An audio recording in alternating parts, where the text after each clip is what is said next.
noi prendevamo come Italia il gas russo a basso costo, adesso prendiamo gas russo che costa di più perché è triangolato da Algeria, Tunisia, altri paesi, poi prendiamo gas americano che quando parte costa 1 e quando arriva costa 4. Questo è un tema enorme di geopolitica che va risolto e noi auspichiamo che ci sia la fine delle sanzioni alla Russia, che poi sono sanzioni all'Italia, e di nuovo il ripristino del gas a basso costo dalla Russia. Poi c'è un problema interno grande come una casa, perché Eni ed Enel hanno fatto negli ultimi 2 anni 20 miliardi di profitti in più e quindi il governo dovrebbe perlomeno arrivare ad un contributo da parte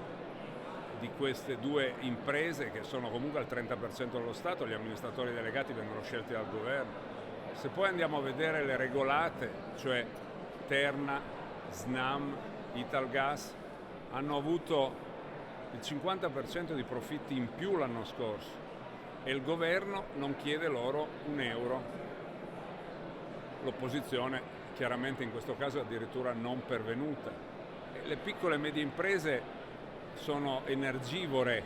le imprese italiane sono energivore, noi siamo un paese manifatturiero, quindi c'è la necessità da questo punto di vista di capire che fine vogliamo fare. L'Italia è un paese in declino, eravamo la quarta, quinta potenza economica, adesso siamo la ottava, nona, tra 10 anni pare saremo la 23esima. Le prime 3 economie del mondo saranno in ordine India, Cina e Stati Uniti, la Germania sarà al 10° posto, insomma bisognerebbe lavorare per impedire questo declino.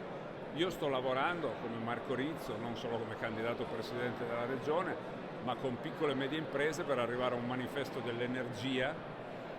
affinché le cose che vi ho detto venissero in qualche modo considerate dal governo, perché l'energia è il tema delle imprese oggi, non si può solo spremere il costo del lavoro perché oltre a un certo livello non funziona più nulla.